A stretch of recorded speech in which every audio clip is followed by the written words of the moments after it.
Buenas tardes a todos y bienvenidos a este webinar organizado por Refinitiv y Rankia. Año nuevo, nuevas oportunidades.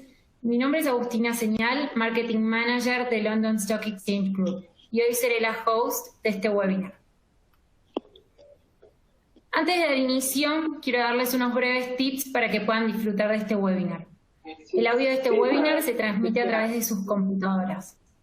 Para obtener mejor calidad de audio y asegúrese de tener Flash Player habilitado.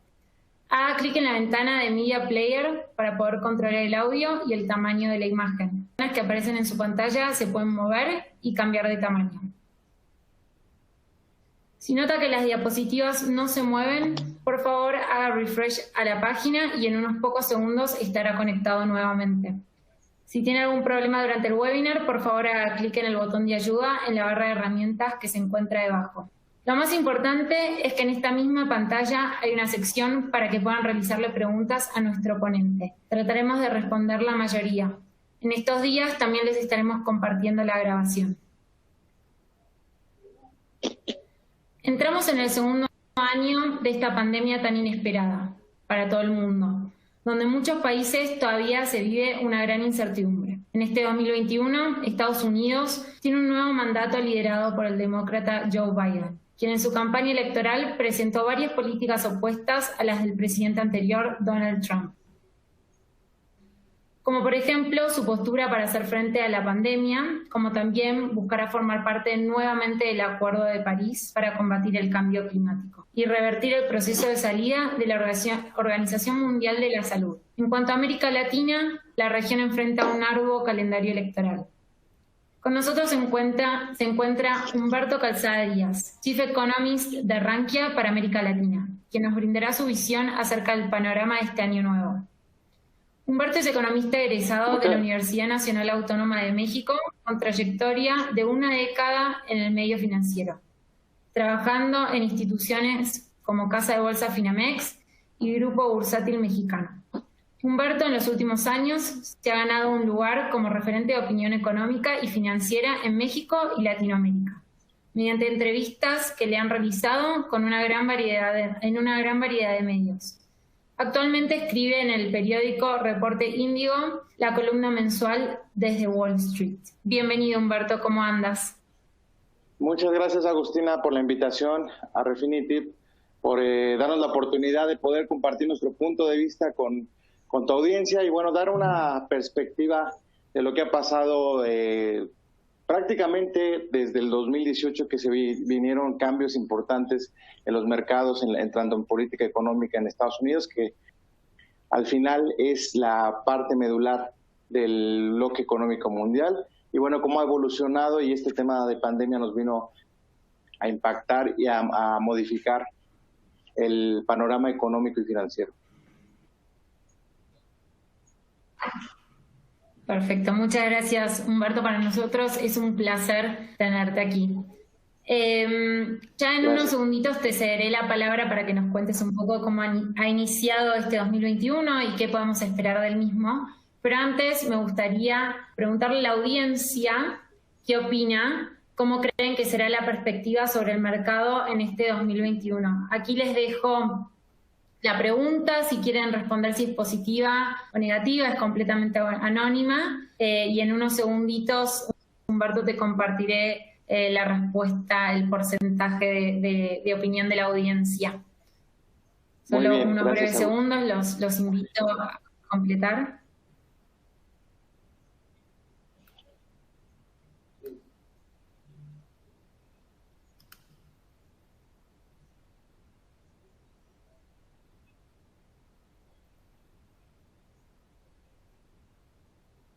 Les damos unos breves segunditos más.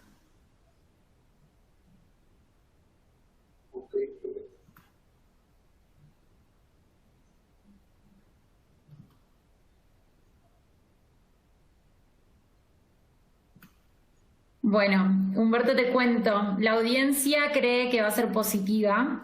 Ahora te cedo la palabra para que tú nos cuentes tu mirada y a ver si coincides o no. Así que muchísimas gracias por estar aquí. Va a ser súper interesante escucharte.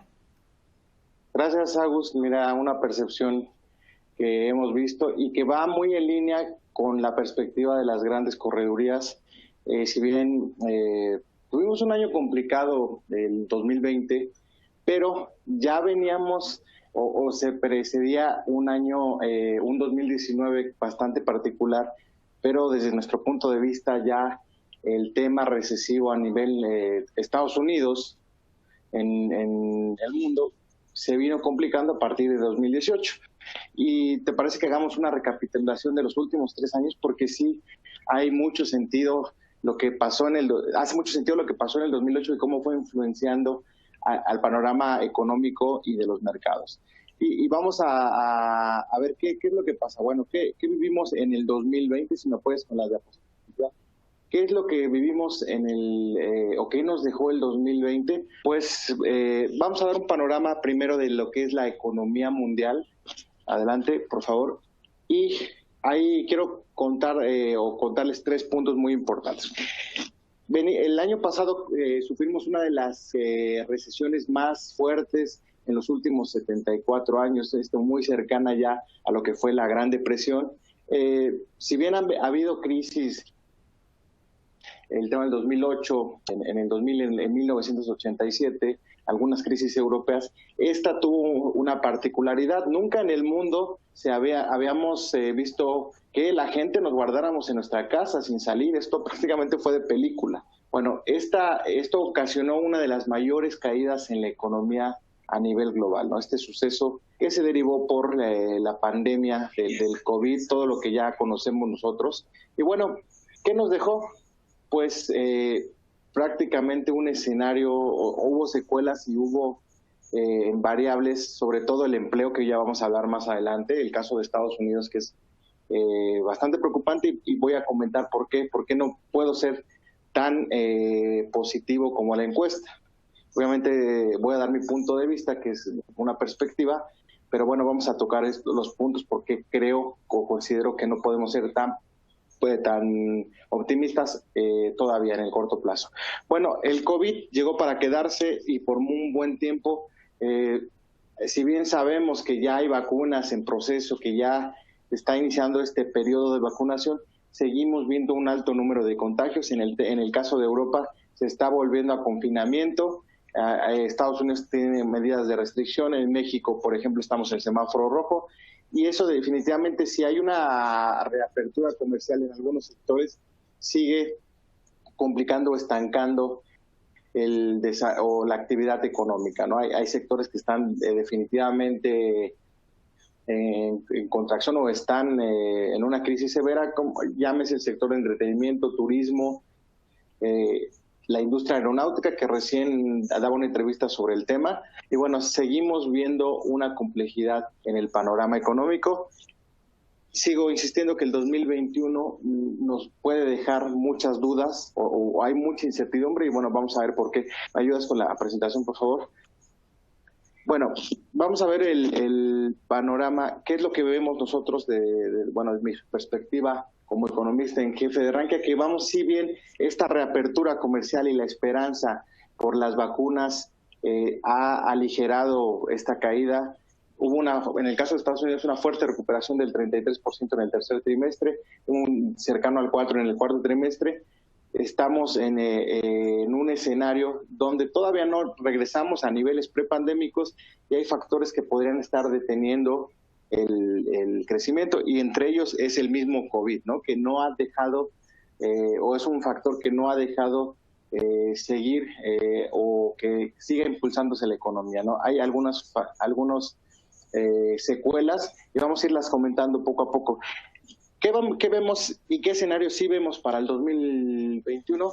Que seguiremos con este fuerte apoyo por parte de la política económica, no solamente de Estados Unidos, sino de los gobiernos a nivel mundial. Esta inyección de liquidez que hubo por parte del Banco Central Europeo, la Reserva Federal, los distintos bancos centrales a nivel del mundo y este gasto gubernamental. Pero, obviamente, esta recuperación también que se tuvo, aparte de la reapertura comercial, se dio por esta fuerte inyección de estímulos.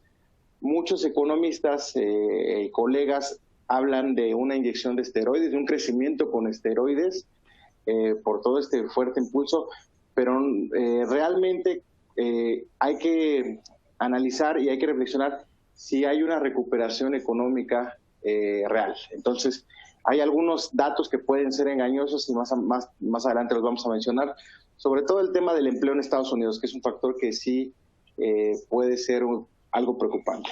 Adelante, por favor. Y bueno, este es nuestro panorama, pero vamos a ver qué va a pasar en Estados Unidos. Tenemos nuevo presidente, Joe Biden tomó posesión el mes pasado, y vamos a ver cuál es el panorama respecto a las propuestas que hizo en su campaña y qué estaremos viendo nosotros. Bueno, como es bien sabido, hace una semana se aprobó un estímulo por 1.9 billones de dólares. Si bien la intención de él...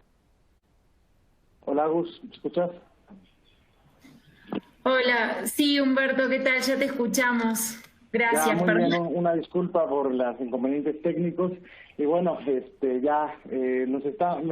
recapitulando un poco la propuesta de Joe Biden, ahí, como les comenté, que él asumió la presidencia, como todos sabemos, apenas en enero, pero ¿cuáles fueron sus propuestas económicas? Y bueno, ¿qué es lo que nosotros, lo que él propuso y que nosotros vemos o qué perspectiva tenemos? Si bien sabemos, se acaba de aprobar un estímulo fiscal hace unas semanas por 1.9 billones de dólares.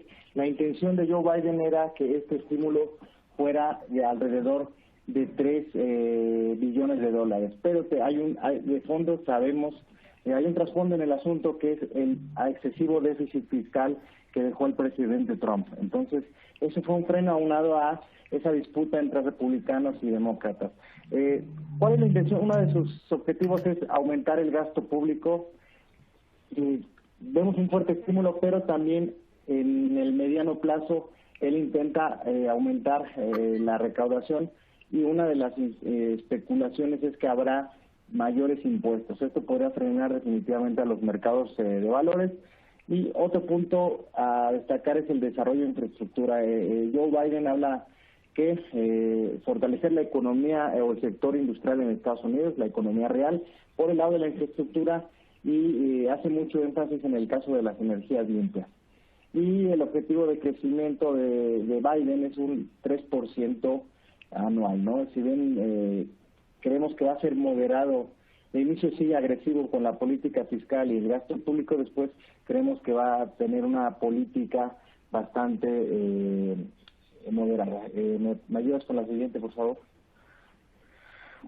¿Cuál es nuestro panorama económico para los Estados Unidos? Nosotros vemos hacia 2021, como lo mencionamos, política económica moderada, crecimiento apoyado en la industria, que esto podría ser un catalizador para el sector real, pero sí con un menor ritmo de crecimiento, pero la característica es que esto va a ser un crecimiento sostenido.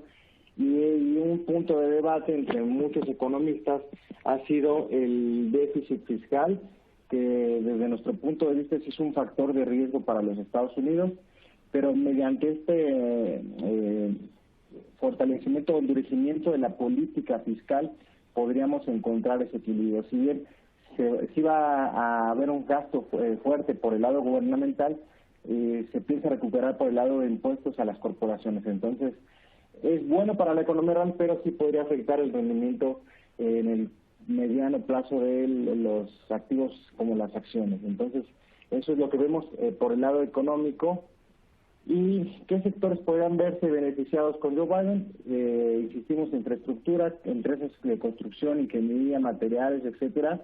El sector salud, porque si bien no se va a regresar al Obamacare, es una de las principales prioridades del nuevo presidente Joe Biden. Y otro sector que se podría beneficiar es el sector exportador, porque creemos que llevará una política comercial con China y con sus socios comerciales sí un poco más relajada que lo que hizo Donald Trump, ¿no? Que con esta guerra comercial. Entonces, es lo que vemos, esos sectores podrán verse beneficiados, sobre todo el sector de energías limpias, que ha sido una de las prioridades del presidente Biden. ¿Me apoyas con la siguiente diapositiva? En la zona euro, vamos a ahora irnos a la zona euro. Prácticamente no, esta zona del mundo, toda la zona europea, no se ha podido recuperar de la crisis 2008. Ya llevamos bastantes años con una política monetaria bastante flexible, tasas cero negativas durante muchos años, y no se ha podido lograr ese objetivo que se quiere de recuperarse primero la recesión a nivel mundial y luego la crisis subprime, luego la crisis europea y el caso de Portugal, de Grecia, y ahora el tema del coronavirus es uno de los, han terminado de golpear a una ya complicada economía en la zona euro. Entonces, creemos que seguirá un estancamiento y un posible escenario de recuperación vendría hasta el 2022. Por el lado de China, si bien vimos que fue la economía que tuvo fue la única economía que creció a nivel mundial, ya venía, como lo observamos ahí en la gráfica de Refinitiv, venía prácticamente desde el 2010, desacelerando, ya un estancamiento en este país asiático, y sin embargo, a pesar de esta recuperación, creemos que la demanda va a influir también por mucho de la demanda que hay a nivel mundial, ¿no? No creemos que el repunte sea sostenido, y sí vamos a ver al menos, la perspectiva es que tenga un crecimiento el siguiente año cercano al 8%. ¿Cuáles son nuestras estimaciones para el Producto Interno Bruto a nivel mundial? Bueno, son en línea con el consenso de los analistas. Una recuperación en el mundo cercana al 4%, Estados Unidos 3.5%, China 8.2%, perdón, la zona euro en esos niveles, al igual que Latinoamérica, y el caso de México, que tuvo una contracción de 8.5% en el 2020, podría estar creciendo a niveles de 3.7%, pero todavía muy lejos de niveles prepandémicos. En el caso de México es preocupante porque sí vemos una mayor complicación en la recuperación de la economía, aunado a políticas económicas que han frenado temas como la inversión extranjera, y que ha detenido de manera considerable el crecimiento en México, ¿no? Para la zona de Latinoamérica también encontramos complicaciones por la parte política en Ecuador, Chile que vive una crisis política importante, al igual que Argentina, podrían ser un catalizador negativo para observar un crecimiento interesante. Sin embargo, son economías que cuentan con un potencial importante. Pero vamos ya a la parte interesante, ¿cuál es el panorama de los mercados financieros para nosotros? Y vamos a iniciar el mercado accionario en Estados Unidos. El Standard & Poor's 500 es un tema que quiero profundizar, es lo que me especializo, y en base al estudio que hemos tenido durante todos estos años, hemos observado un fenómeno interesante que, como les comenté desde el principio del webinar, se dio a partir del 2008. Esta fuerte volatilidad se comenzó a dar prácticamente desde que Estados Unidos le declaró la guerra comercial a China, por ahí en septiembre del 2018 vimos una fuerte caída en el índice Standard & Poor's 500, en todos los índices accionarios de Estados Unidos. Pero vamos a ver qué relación tiene con la economía y qué es lo que estamos viendo nosotros. Estamos en el ciclo alcista más largo de toda la historia en las bolsas americanas, un ciclo que inició a partir del 2010, en 2009 prácticamente se recuperó de la caída del 2008, comenzó un ciclo alcista que nosotros ya veíamos un agotamiento claro a partir del 2018, que justo coincidió con la guerra comercial, ese fuerte ajuste. Sin embargo, en este afán de Donald Trump de poder alargar el ciclo, comenzaron a haber movimientos en la política económica que provocaron que el ciclo alcista del mercado continuara. Y esto fue esa reducción en la tasa impositiva en Estados Unidos de 35 a 21% en 2017 a las corporaciones, y después en el 2019 vimos 3 recortes de tasas de interés. Desde nuestro punto de vista, este recorte de tasas, si analizamos la política económica, el deber ser de la política económica, estos movimientos, me refiero a la política monetaria, estos recortes de tasas no se tuvieron que haber dado. ¿Por qué?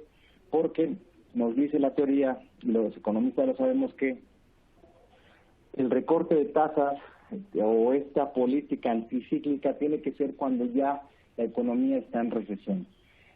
El error de la administración Trump, desde nuestro punto de vista, fue recortar los impuestos cuando estaba todavía en un pico la economía, ¿no? Ya en un auge, estábamos ya en niveles de pleno empleo, 3.5% era la tasa de paro. Si bien el consumo ya estaba a tope, pues estaba ya prácticamente comenzamos a ver un estancamiento. Sin embargo, en este afán de reactivar la actividad económica, bueno, esa era la intención. El efecto fue que los mercados accionarios comenzaron a inflarse. Muchos de los ahorros de estos impuestos lo ocuparon para recompras de acciones a algunas empresas. Y bueno, después de esta fuerte caída, que ya nos venía dando señales, y el coronavirus, desde nuestro punto de vista, solamente fue un pretexto. Esta fuerte inyección de estímulos, tanto fiscales como monetarios, por parte de del Tesoro y la Reserva Federal en Estados Unidos en el 2020, provocaron que prácticamente se inflara el mercado por este exceso de liquidez. Es bien conocido, bueno, en estos últimos días, la historia de Reddit, estos inversionistas retail que están entrando al mercado, pero bueno, este efecto se comenzó a dar desde el año pasado. Y ahora suena a Reddit, pero en el 2020 vimos empresas prácticamente en quiebra que tenían movimientos bursátiles en un día de 150 a 200%. Empresas que estaban prácticamente en la quiebra, que algunas entraron al capítulo 11 y pudieron arreglar su situación, pero sin embargo vimos muchas small cap, muchas penny stock que tuvieron estos movimientos, ¿no? La caja se destapó con esto de GameStop, pero ya veníamos viendo ese efecto prácticamente desde el año pasado, ¿no? ¿Por qué podemos concluir nosotros que estamos en una burbuja? Bueno, fondos de inversión grandes siguen estacionados en liquidez en el mercado monetario. Hay un dato interesante, que es que la asignación de los fondos de pensión está en su máximo. Ya el margen de liquidez con que cuentan se encuentra muy acotado. También en la parte de los inversionistas retail. ¿Esto qué significa para el público, para la audiencia? Que si de 100% de su portafolio, el 95% está invertido en acciones y solamente les queda un 5% para invertir. Entonces, máximos históricos. ¿Quién sigue? La pregunta es ¿quién queda para comprar o quién queda para seguir comprando? Hoy vemos un comportamiento en el índice Standard & Poor's 500 que ya de agotamiento le está costando, está intentando llegar a los 4,000 puntos, pero creo que esa va a ser una barrera psicológica bastante fuerte, una resistencia importante para el índice. Hablamos, siguiente gráfica por favor, el caso del Nasdaq, vemos una mayor sobrevaluación. Y bueno, este es un debate, si analizamos los fundamentales, ahí justo consultando la plataforma Refinitiv, observamos que el valor intrínseco por uno de los modelos de evaluación de, por ejemplo, la acción de Tesla es de $68, ¿no? Esa acción debería valer $68 a precio de una metodología de valor intrínseco de evaluación, debería de valer $68 contra los casi 900 que valen en el mercado. Entonces, es donde estamos viendo ahí algunas valuaciones exageradas. Y otro dato importante o interesante es que el índice de Warren Buffett, el Wilshire 5000, que mide el tamaño de la economía versus la capitalización del mercado, se encuentra en máximo histórico ya 197%, ¿no? Es niveles más altos incluso que la burbuja.com, donde estaba a niveles de 170 aproximadamente, 160, y después vimos, bueno, la corrección que se presentó en el mercado. Sin embargo, bueno, seguimos viendo un mercado americano complaciente. En el caso de la bolsa china, creo que todavía tiene un margen de espacio para poder crecer un poco más. En el caso de Alemania, ya máximos históricos, pero este nivel del DAX de 14.200 puntos ha sido una resistencia, una losa que le ha costado trabajo en las últimas sesiones. Vamos a ver cómo evoluciona, porque también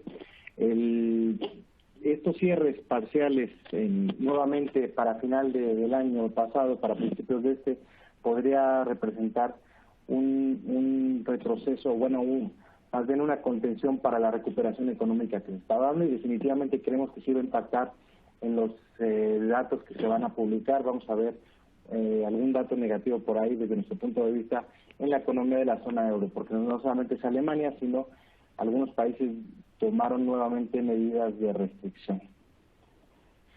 Es muy importante, quiero mencionar que el índice de volatilidad, que tiene una alta correlación con el Standard & Poor's 500, a pesar, después de la fuerte subida que ocasionó y con la que vino la caída del mes de febrero del año pasado del Standard & Poor's, de los índices accionarios, se encuentra en un piso ahí cercano a niveles de 20.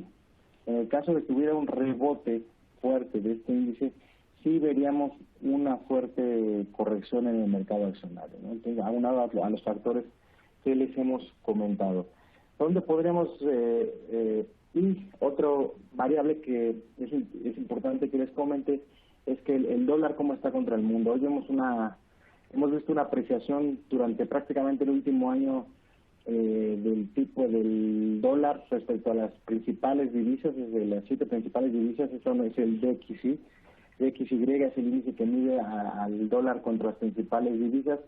Se encuentra en un piso ahí cercano a 89, un piso que trae prácticamente desde 2017, 2018, y yo no descartaría al dólar, si bien se habla de un pesimismo respecto al dólar. Algunos analistas creen que va a seguir cayendo, que se debilitó. Yo creo que la parte de la caída ya pasó a la parte fuerte, porque ya no creemos que vaya a haber una fuerte inyección de dólares, ¿no? Y un claro ejemplo de ello es que se tenía planeado al menos 3 billones de dólares, se quedó en 1.9, y a pesar de que la Reserva Federal sigue con una postura dovish, donde hay una postura acomodatista, donde se seguirán comprando 1.200 millones mensuales, vemos que sí ya hay un factor que no se comenta mucho, pero que es un factor preocupante, que es la inflación. Si la inflación presenta un rebote importante, una presión al alza, podríamos ver complicaciones para los mercados, porque orillarían a la Reserva Federal a mover las tasas de interés nuevamente, aunque el discurso ha sido que se mantenga al mismo nivel del 0.25, prácticamente en cero, hacia 2023, ¿no? Y va a depender mucho de cómo evoluciona el tema pandémico. Aunque si bien la confianza de algunos inversionistas es los estímulos que la FED esté alimentando de liquidez, el mensaje del presidente del presidente Powell de la FED ha sido pedir apoyo a la parte del tesoro, ¿no? En este caso ya Janet Yellen, pedir esos estímulos fiscales para poder reactivar la economía. Sin embargo, pues sí hay algunas variables ahí que nos están preocupando, y lo vamos a mencionar más adelante en los riesgos. ¿Y cuáles son los riesgos para nosotros? Bueno, hay 4 muy importantes, y esto sigue siendo el COVID-19. Creo que desde nuestro punto de vista puede ser un driver negativo que pueda detener la recuperación que se tuvo el último trimestre del año, tanto en Estados Unidos como el mundo. La deuda de Estados Unidos, que es bastante preocupante, que ya supera el 100% de su PIB, el déficit fiscal en el que se incurre en los Estados Unidos, esto podría frenar. Donde observamos una relación compleja entre la economía y el mercado es que van en sentido contrario, tanto Wall Street como Main Street, como se le conoce, porque al final, si vemos una tasa de desempleo que ya se encuentra en 6.3%, una recuperación considerable, ese dato puede ser engañoso porque vimos una considerable caída en la tasa de participación al 61%. ¿Qué quiere decir? Que los Estados Unidos renunciaron a trabajar, los estadounidenses renunciaron a trabajar. Entonces, si eliminas esa parte a los ciudadanos que ya no quieren, que renunciaron al trabajo, pueden ser ellos madres solteras que antes trabajaban y ahora tienen, por temas pandémicos, tienen que cuidar a su hijo, el número de desempleados sí sigue siendo bastante preocupante. Algunos colegas hablaban de una tasa real de desempleo del 25%. Entonces, el dato es preocupante porque las solicitudes por desempleo que se presentaron el día de ayer siguen siendo cercanas a los 800,000, 793,000 contra el 757,000, que era el consenso de los analistas. Entonces, sí vemos ahí un escenario complicado para el empleo, y es uno de los factores que tienen preocupado a la Reserva Federal. Y bueno, pues este efecto que se dio y es muy claro que muchos de los estímulos fiscales o de estos cheques de ayuda se invirtieron en el mercado de valores, provocando una alteración. Ya hay un debate ahí sobre el libre mercado, sobre el actuar de estos inversionistas, pero bueno, ese es otro tema, y que nos lleva a esto, a la euforia del mercado. Hay una euforia impresionante desde nuestro punto de vista. Esta exuberancia racional, como la llamó Alan Greenspan en 1996, es uno de los sellos de esta coyuntura actual, de ver esa euforia por los activos financieros, activos de riesgo. Un dato interesante es que las opciones call en las empresas small caps aumentaron de manera considerable y ya valen alrededor de 47 billones de dólares sus posiciones especulativas en acciones penny stock, en acciones, como se dicen, de a centavo, y esto puede ser bastante preocupante porque hay un nivel alto de apalancamiento entre algunos inversores. Algo muy similar a lo que pasó en 1929, bueno, la diferencia es que en esta coyuntura sí hay liquidez, pero también tiene algunas características con la crisis de los .com en el 2000. Entonces, hay un cóctel interesante. Estos son los principales factores que nos estarían preocupando. Y bueno, habíamos mencionado la inflación. La inflación es un gigante muerto que puede despertar en cualquier momento y podría poner en serios predicamentos a los encargados de la política económica en Estados Unidos. Y obviamente sabemos que tendría un efecto hacia el mundo. Entonces, hay un escenario que sí es optimista porque las bolsas subieron, porque ya hay vacunas. Sin embargo, en el caso sanitario seguimos viendo alto número de contagios, también un incremento importante en la gente que está muriendo. Entonces, el crecimiento de nuevas cepas podría estar limitando al tema económico y, bueno, desde nuestro punto de vista sigue siendo un riesgo para 2021, a pesar de que esta reapertura parcial ha ayudado un poco a contener esta fuerte desaceleración, o más bien esta fuerte recesión que se dio en el 2020. Entonces ya estamos analizando estas variables y aunado a temas financieros, como lo había yo mencionado en algunas entrevistas que me han hecho en algunos medios para Rankia, seguimos insistiendo que el tema de la deuda estadounidense es bastante preocupante. Ya hubo advertencias por parte de algunas corredurías sobre lo que pudiera venir para la calificación crediticia de los bonos estadounidenses. Entonces, prácticamente es esto. ¿Dónde vemos nosotros dentro de las oportunidades? ¿Dónde nosotros podríamos ver activos de valor? Definitivamente el sector energético en Estados Unidos, el sector defensivo, de consumo defensivo ahí en ¿eso qué quiere decir? Empresas de consumo en Estados Unidos, en dado caso de que se vaya reactivando la demanda, ¿no? Que vemos nuevamente ya a la economía estadounidense que vaya reabriendo de manera total, ¿no? Pero esto va a depender mucho del avance en la pandemia, el avance en el sector salud, cómo poder contener esta enfermedad. El sector defensivo, yo creo que estas empresas como Walmart, algunas empresas de consumo, Procter & Gamble, por ejemplo, podrían ser una buena oportunidad, realizando un buen análisis y viendo buenas oportunidades técnicas y fundamentales. el dólar, a pesar de que es un activo especulativo desde nuestro punto de vista por los factores que mencionamos, por los niveles que se encuentra actualmente, podría ser una buena oportunidad de compra. Entonces, le digo, es muy especulativo, pero sí podríamos tomar alguna oportunidad ahí. Y algunos mercados emergentes, el caso, por ejemplo, en Latinoamérica, México, su mercado de valores podría presentar, si se dan catalizadores, podría representar buenas oportunidades para invertir.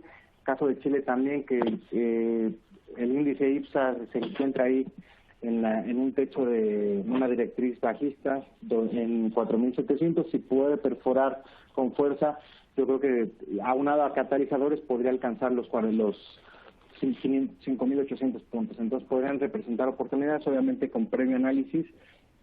Y bueno, esta es nuestra sugerencia. Digo, esto no son recomendaciones de compra, simplemente es nuestra perspectiva y es donde nosotros podríamos ver valor para este año.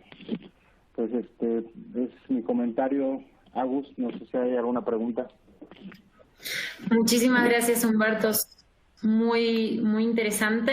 Tenemos un par de preguntas. Los invito a hacernos más, pero te leo las primeras preguntas que tenemos.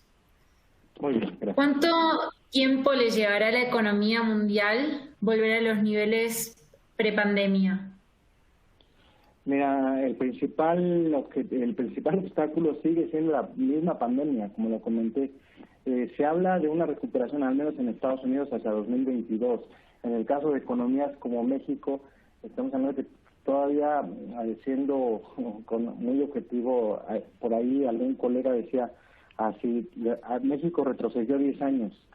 Entonces, sí, el escenario es complicado. Va a depender mucho, primero, el tema sanitario, y segunda, las medidas que se adopten por parte de los encargados de la política económica, no tanto monetarias, tanto fiscales, y se puedan controlar las variables de riesgo como las que comenté anteriormente. Pero yo creo que sí, al menos podremos ver una normalidad ya hacia el 2022-23 en general.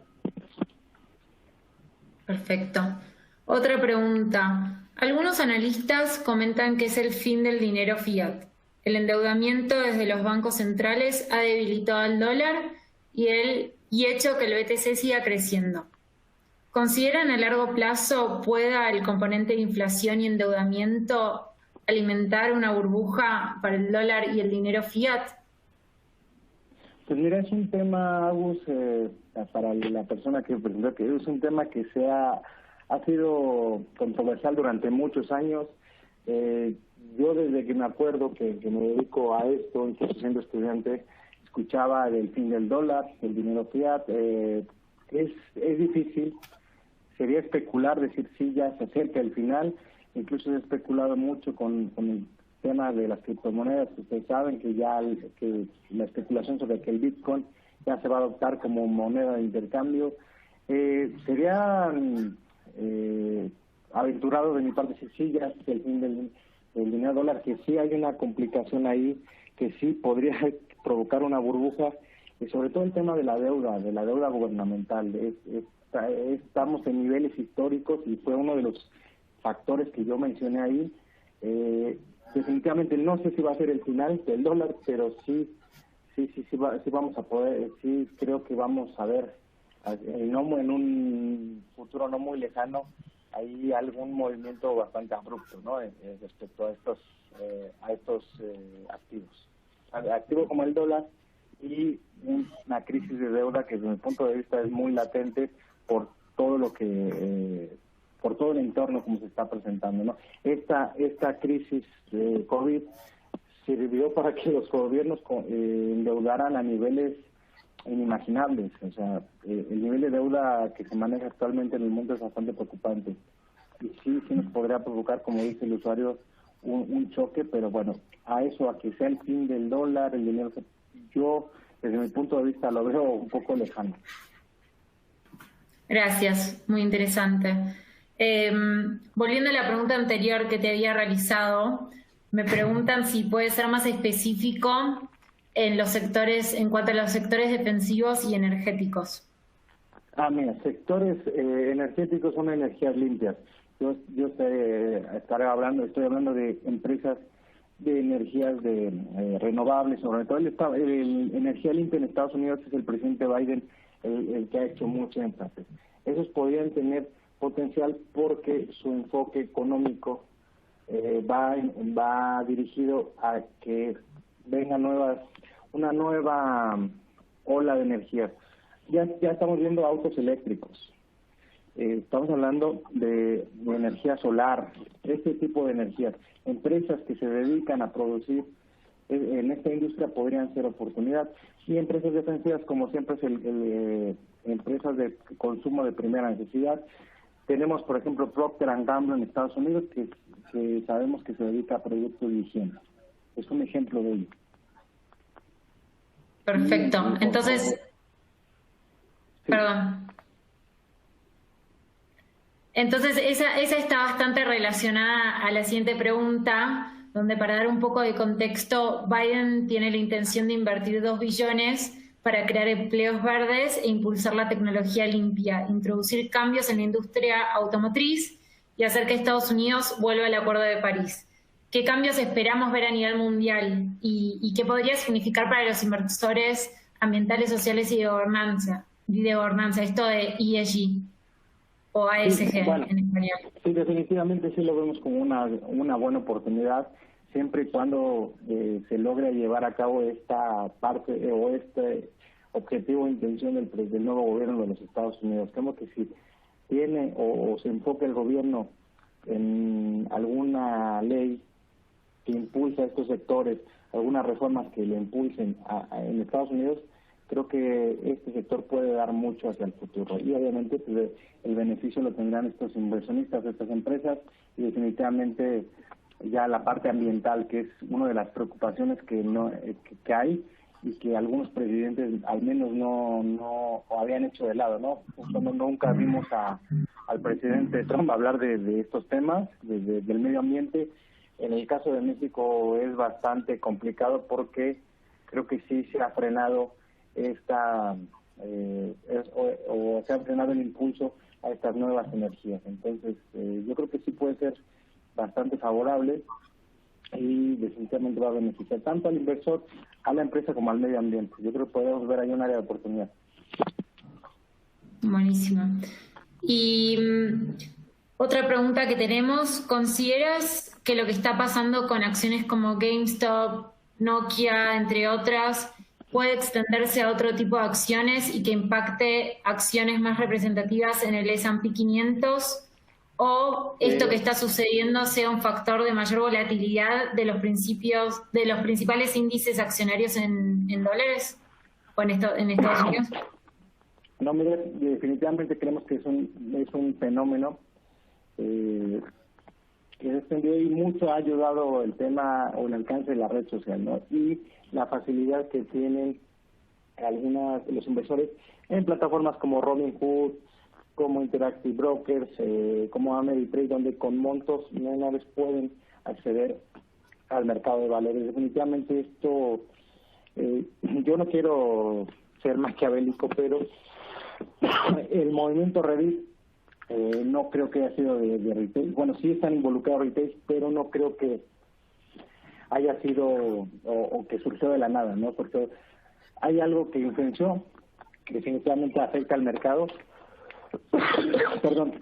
Definitivamente afecta al mercado y es un fenómeno que desafortunadamente se ha extendido a México.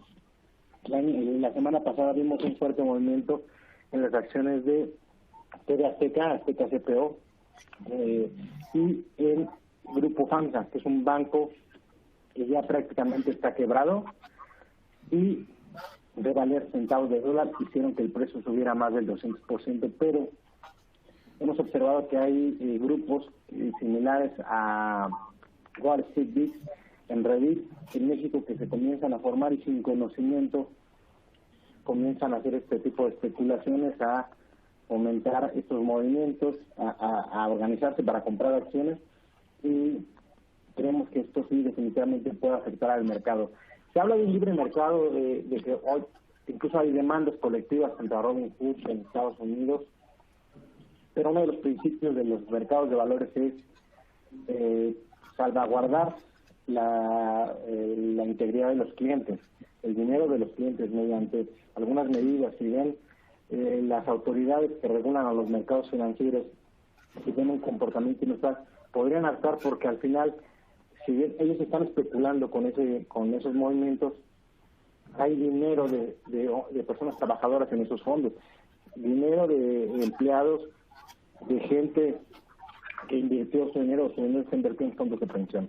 Entonces, estas alteraciones sí pueden provocar bastante volatilidad y de desajustes en los mercados de valores. Sobre todo, el caso de GameStop es muy particular porque la empresa ya venía presentando fundamentales negativos, el panorama no era tan alentador respecto a la empresa, y sin embargo, por eso los fondos de inversión decidieron tomar posiciones cortas, que los cortos es una herramienta que es legal en la Bolsa de Valores de Estados Unidos, es legal en muchas bolsas de valores en el mundo, y tomaron posiciones porque habían analizado previamente a la empresa. Sin embargo, este complot de short squeeze, como llaman estos inversores retail, definitivamente alteró, y lejos de beneficiarse o de perjudicar a los fondos de inversión, hay un daño sobre la estabilidad del mercado de valores, que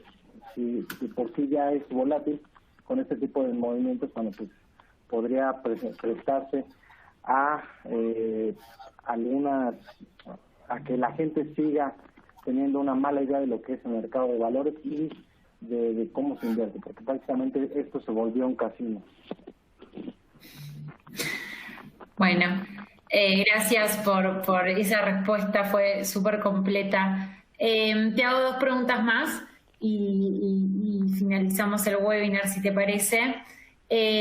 Una es, ¿qué crees que puede suceder si los gobiernos deciden continuar con cuarentenas tan estrictas? En Latinoamérica, por lo menos. Con cuarentena definitivamente vamos a ver un impacto negativo en las economías. Se habla de una recuperación en B en las economías a nivel mundial. Esto podría nuevamente repercutir y observáramos hacia adelante una recuperación especie de W, ¿no? Después de la caída llegamos a recuperación, después nuevamente ver a las economías contraerse, y no sabemos hasta dónde podría ser el fondo, pero que por el lado económico sí causaría un impacto negativo, y veríamos lo preocupante es que ante el escenario actual una medida de cuarentena y detenimiento de la economía podría desencadenar no solamente en una crisis, y ya no hablar a niveles de depresión. Perfecto. Y la última. A lo largo del 2020, a pesar de la pandemia, se anunciaron más de 2.500 proyectos de infraestructura en todo el mundo, un aumento del 5.5% con respecto al año anterior. ¿Crees que los proyectos de infraestructura global forman la base de los planes de recuperación económica en lo referente al COVID-19 y que los inversores pueden llegar a ver a América Latina como una región atractiva donde invertir en infraestructura? Sí, para mí, qué buena pregunta hicieron, y yo creo que sí es parte fundamental y puede ser uno de los pilares o principales atractivos de inversión. Hay mucho potencial en América Latina en el sector de infraestructura. Incluso, te paso un dato, fondos de inversión grandes de Estados Unidos están haciendo una ponderación de su dinero hacia mercados emergentes. Están migrando dinero de Estados Unidos, de fondos americanos hacia mercados emergentes, porque es donde se ven grandes áreas de oportunidad. Y las crisis siempre, y esta que se presentó, se podría reflejar como una oportunidad. Obviamente va a depender mucho del país donde el país donde se quiere invertir, pero bueno, si hay las regulaciones, si hay los estímulos para impulsar el sector de infraestructura, creo que podría ser como lo comenté hace rato, cuando hablamos de Estados Unidos, podría ser representar una gran oportunidad. Definitivamente yo coincido con la persona que preguntó eso. Bueno, Humberto, muchas gracias por habernos compartido tu mirada Ha sido muy interesante. Le pedimos disculpas a la audiencia nuevamente por los inconvenientes técnicos. Les estaremos compartiendo la grabación por si desean volver a escucharlo, y también, por supuesto, la presentación que preparó Humberto. A continuación les dejamos una breve encuesta para conocer su opinión. Muchas gracias a todos por participar, que tengan una muy buena tarde. Muchas gracias, Humberto, por habernos dedicado tu tiempo. Gracias a Refinitiv, y bueno, los esperamos próximamente en webinar de el Bankia, donde estaremos hablando de las plataformas de análisis. Ahí estaremos, Humberto. Si quieres compartirnos la liga, luego la compartiremos con la audiencia. Sí, que estén atentos ahí en las redes de Refinitiv y en las redes de Bankia, porque tendremos la oportunidad que nos acompañe Juan Carlos Escalera. Muchísimas gracias, Humberto. Buenas tardes a todos. Gracias.